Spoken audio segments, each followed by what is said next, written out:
Land 3 the legend of dragon king के इस episode की शुरुआत में हम देखते हैं कि ये सभी लोग ही एक रूम में इकट्ठे हो रखे होते हैं और टांग हुलिन जो होता है ये कहता है कि हाल ही में मैं एक सेकंड ग्रेड स्टूडेंट के लिए मेटल्स को फोर्ज कर रहा हूँ और इससे मालूम चला है कि वो भी बैटल आर्मर को बनाने की तैयारी कर रहे हैं और उनके साथ कंपेयर करके मैंने महसूस किया है कि वो एक तरीके से मतलब कम्प्लीटली डिफरेंट रास्ते पे जा रहा है और मुझे लगता है कि हम इस चीज का फायदा उठा सकते हैं और मुझे लगता है कि ये सच में हमारी मदद कर सकता है तब जब हम फ्यूचर में 2 वर्ड बैटल आर्मर को फोर्ज करेंगे। तो इस पर लुओ जो होता है कहता है कि क्या ये यहाँ तक कि पॉसिबल भी है और आखिर कितना ज्यादा रिसोर्सेस लगता है एक 1 वर्ड बैटल आर्मर के सेट को क्रिएट करने के लिए, वो भी स्पिरिट एलॉय से। तो वो सीडीओ जो होती है कहती है कि क्या तुमने कभी इस बारे में सोचा है कि तुम्हारा जो एलॉय फोर्जिंग सक्सेस रेट है वो काफी कम है और तुम उससे उतना ज्यादा एलॉय मेटल को फोर्ज नहीं कर सकते हो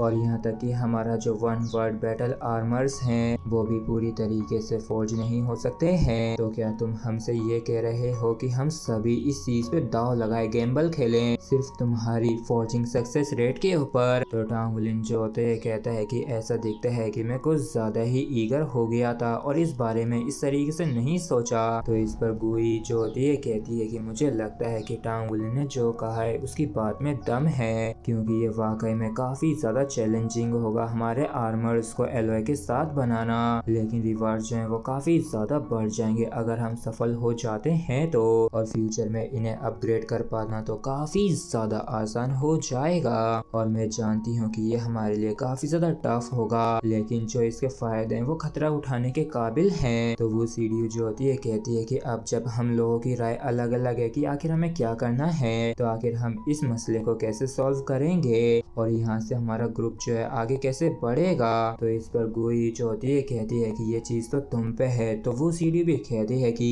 तो क्या तुम ये कहना चाह रही हो कि हमें अलग होना चाहिए? तो इस पर गुई भी कहती है कि अगर तुम लोग अलग ही होना चाहते हो, इस ग्रुप को यहीं पे बंद करना चाहते हो तो फिर हमें यही करना चाहिए। तो इस पर वो सीडी भी कहती है कि बस इस चीज को याद रखना कि ये वही चीज है जो कि तुम चाहती हो और हाँ एक चीज और याद रखना कि बाद में इसका पछतावा ना हो। और चलो देखते हैं कि आखिर तुम दोनों अपने बैटल आर्मर को सिर्फ अब तुम दोनों के ही दम पे कैसे बनाते हो। और इतना कह के लुओ और वो सीडीओ जो होते हैं यहाँ से चले जाते हैं और यहाँ पे सिर्फ गुई और टांग हुलिन ही रह जाते हैं और टांग हुलिन भी कहता है कि इन लोगों को ऐसा लगता है कि ये हमारे लिए नामुमकिन है तो फिर चलो उन्हें बस ये करके दिखाते हैं। और गुई हमें अब भी तुम्हारे आर्मर में मैजिक सिल्वर को इस्तेमाल करना है जिसके बाद हम एसेंस गोल्ड को उसमें ऐड करेंगे और ये जो मैजिक सिल्वर और एसेंस गोल्ड है इसे हम एक साथ फोर्ज करके स्पिरिट गोल्ड में बदल सकते हैं और ये एक ऐसा एलॉय होगा जिसका काफी ज्यादा बढ़िया काफी ज्यादा एलिमेंटल एम्प्लीफिकेशन प्रॉपर्टीज होंगी और हाँ बिल्कुल मैं इस चीज में तुम्हारी मदद कर सकता हूँ। तो इस पर गुई जो होती है कहते हैं कि ठीक है मैं तुम्हारी सारी बातों को सुन रही हूँ, तुम बस बोलते जाओ बताते जाओ। और ये तो रही मेरी बात, लेकिन तुम्हारा क्या?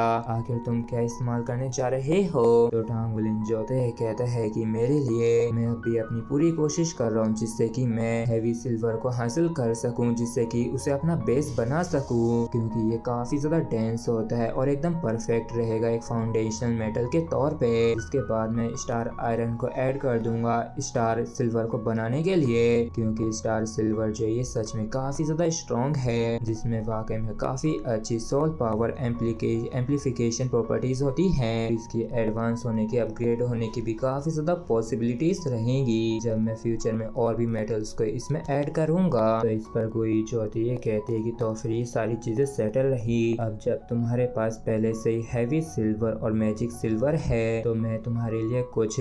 स्टार आयरन और एसेंस गोल्ड तुम्हारे लिए ले आऊंगी। तो टांग हुलिन जो होता है ये बताता है कि स्टार आयरन और एसेंस गोल्ड जो ये काफी ज्यादा वैल्यूबल होता है, आखिर इन्हें लेने के लिए तुम इतना पैसा कहाँ से लाओगी? तो इस पर गुई जो होती है कहती है कि तुम्हें इस बारे में चिंता चिंता करने की कोई जरूरत नहीं है, तुम बस फॉर्जिंग पे ही फोकस करो। और चलो ठीक है, अब मैं यहाँ से चलती हूँ। और इतना कह के गुई यहाँ से जाने लगती है, जबकि इस तरफ टांगुलिन जो होता है यही सोच रहा होता है कि आखिर तुम इतना पैसा कहाँ से लाने वाली हो। और फिर हम देखते हैं कि जब गुई यहाँ से बाहर आ जाती है तो यहाँ पे इसको पिक करने के लिए एक गाड़ी आई होती है, जहाँ पे एक सर्वेंट जो होता है इसका वेलकम करते हुए काफी रिस्पेक्टफुली गुई को मिस कहते हुए गाड़ी में बैठने के लिए कहता है। और गुई को गाड़ी में बैठाने के बाद ये ड्राइव करके इसको यहाँ से ले जा रहा होता है। तो गुई जो होती है कहती है कि मेरे लिए एसेंस गोल्ड और स्टार सिल्वर को तैयार करो और इनमें से हर एक 10 टन होना चाहिए। तो इस चीज को सुन के ये जो ड्राइवर होता है बिना किसी एक सवाल के तुरंत ही मान जाता है। इसी के साथ फ्रेंड्स हमारा एपिसोड यहीं पे खत्म होता है। अगर आप लोगों को वीडियो अच्छा लगा हो तो प्लीज उनको सब्सक्राइब और वीडियो को लाइक करना बिल्कुल भी ना भूलें। Thank you.